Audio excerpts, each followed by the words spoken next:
البلو سكرين أو الشاشة الزرقاء هي تنبيه أو إنذار إن جهازك فيه مشكلة وإنك لازم تاخد بالك وتحل المشكلة دي في أسرع وقت. فأنا في الفيديو ده هقولك إزاي تحل المشكلة دي وما تبقاش موجودة تاني على جهازك.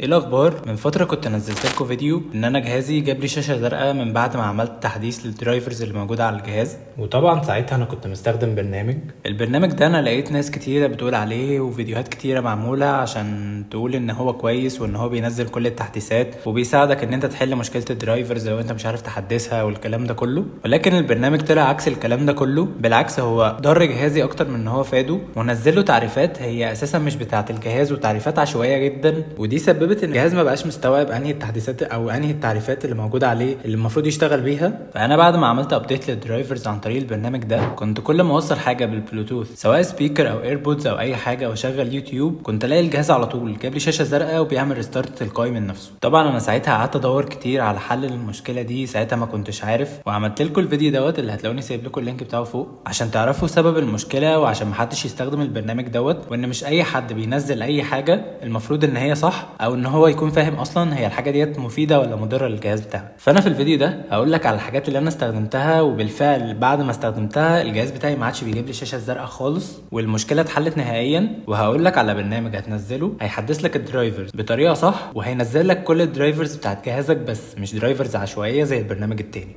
اول حاجه احنا هنحتاج ننزل برنامج درايفر بوستر. البرنامج ده يا جماعه بجد برنامج كويس جدا وفعلا بينزل لك الدرايفرز اللي الجهاز بتاعك محتاجها وبيحدث لك حتى لو انت مش محتاج تنزل درايفرز، هو بيحدث الدرايفرز بتاعت الجهاز بس وبيجيب لك الفيرجنز بتاعت جهازك مش اي جهاز وخلاص. فاول حاجه هنعملها هنروح على كروم عادي وبعدها هنكتب في السيرش درايفر بوستر وهندوس عليها، هيجي لنا كده في نتيجه السيرش هنخش على اول موقع دوت. طبعا البرنامج دوت ما بينزلش لوحده، هو بينزل عن طريق برنامج تاني اللي هو اي او بيتا. فاحنا هنخش على اول موقع هيجي لنا، بعدها هندوس على فري داونلود وهنلاقي الداونلود بدا عندنا بشكل تلقائي، والاداه اللي بنعمل منها السيت اب حجمها صغير فمش هتاخد وقت كتير في الداونلود. هي نزلت عندنا بالشكل ده، هنروح ندوس عليها، بعد كده هنعمل اكسبت ان احنا ننزل البرنامج اللي هو درايفر بوستر. هو دلوقتي بيحضر عمليه الداونلود، فاحنا اهو جاب لنا هندوس عليها انستول. وطبعا انا منزل البرنامج اصلا بس انا حبيت انزله قدامكم عشان اوريكم ان الاداه الفري هتحل مشكله الدرايفرز كانك منزل الاداه البرو بالظبط ومش هيبقى فيه اي مشكله. انا لما نزلت الاداه دي عندي استخدمت الفري وحليت بيها المشكله اللي عندي، ما نزلتش البرو اصلا. ودلوقتي الانستوليشن خلص عندنا كده، هنعمل سكيب ذس وبعدها هنقفل القايمه دي. بعد كده هيجي لنا الشكل ده، هندوس سكان ناو عشان يفتح الاداه عندنا.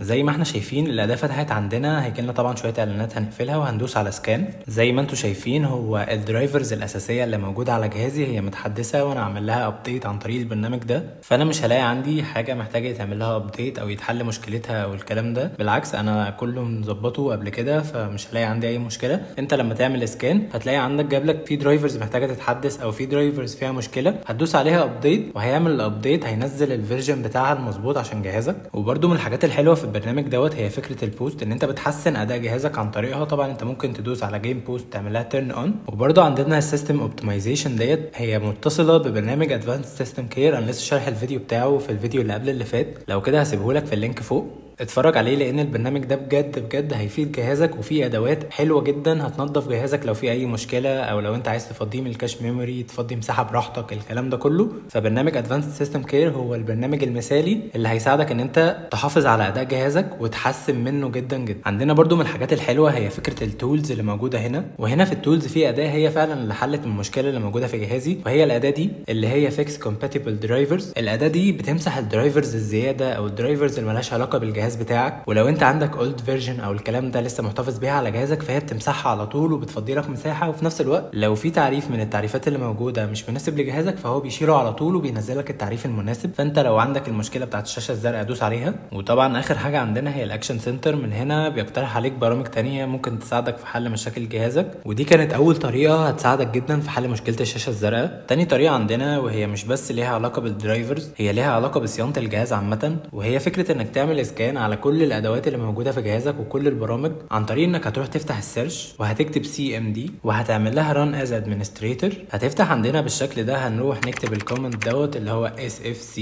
وهندوس سبيس وفورورد سلاش سكان ناو وبعدها هندوس انتر. عن طريق الكومنت دوت الجهاز هيبدا يعمل سكان تلقائي على كل المشاكل اللي موجوده فيه، وبعد ما السكان يخلص هو هيحل المشكله من نفسه وهتلاقي فعلا في فرق في جهازك واضح. فانت سيبه يخلص براحته، هو ممكن ياخد عندك وقت شويه بس انا مش هياخد عندي وقت كتير عشان انا لسه عاملها قريب، فمش هيبقى في مشاكل كتيره في جهازي عشان يحلها او يعمل عليها سكان. وزي ما احنا شايفين دي نتيجه السكان عندي، انا عشان عامل السكان ده من قريب فمش هلاقي اي مشاكل موجوده عندي. بس انت سيب الجهاز ياخد وقته ويعمل سكان براحته وهو هيجيب لك كل المشاكل اللي موجوده في جهازك وهيحلها من نفسه. ومن الحاجات المهمه برضو انك تتشيك على الويندوز ابديت عندك، لان الويندوز ابديت هو بيعمل ابديت اصلا تلقائي للدرايفرز، بس مش على طول بيعمل ابديت للدرايفرز، وفي درايفرز ممكن ما يتعملهاش ابديت بالسنين. فعشان كده انت هتبقى محتاج برضو برنامج درايفر بوستر عشان يحدث لك الدرايفرز الموجوده على جهازك. ولكن انك تتشيك على الويندوز ابديت عامه دي حاجه هتفيد جهازك جدا وهتفيد الاداء بتاعه. فعشان تتشيك على الويندوز ابديت هتروح تدوس ويندوز اي وتفتح سيتنجز، بعد كده هندوس على ويندوز ابديت هنا، وانا عندي هنا كان في غالبا ابديت بينزل بس ما كملش، فانا هدوس عليه ريتراي وهسيبه ينزل براحته. وانت لو لقيت عندك اي ابديت محتاج يتعمل فاعمله على طول وما تاجلوش او تسيبه وما تعملوش. اخر حاجه برضو هي فكره انك تتشيك على الابلكيشنز اللي عندك، لان احيانا في ابلكيشنز الشغل بتاعها بيتداخل في بعضه فالجهاز ما بيبقاش عارف يستوعب الموضوع، فبيروح جايب الشاشه الزرقاء كاجراء احترازي عشان يعمل ريستارت من نفسه ويحل المشكله. فانت محتاج تتشيك على الابلكيشنز اللي عندك وتشوف ايه البرامج اللي انت محتاجها والبرامج اللي انت مش محتاجها شيلها على طول.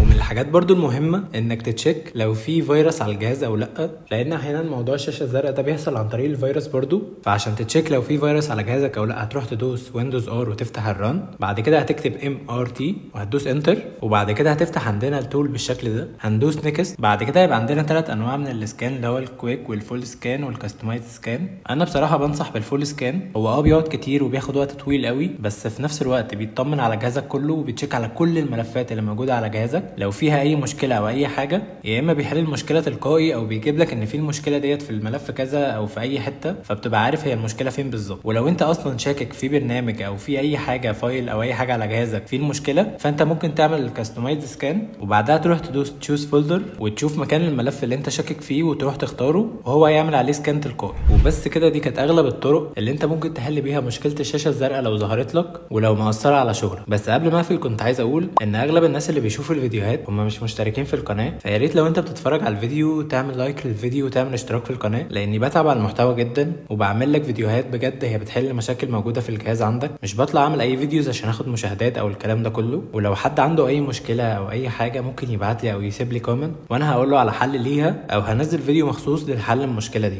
وبس كده، ما تنساش بقى اللايك والفولو عشان يوصلك كل جديد.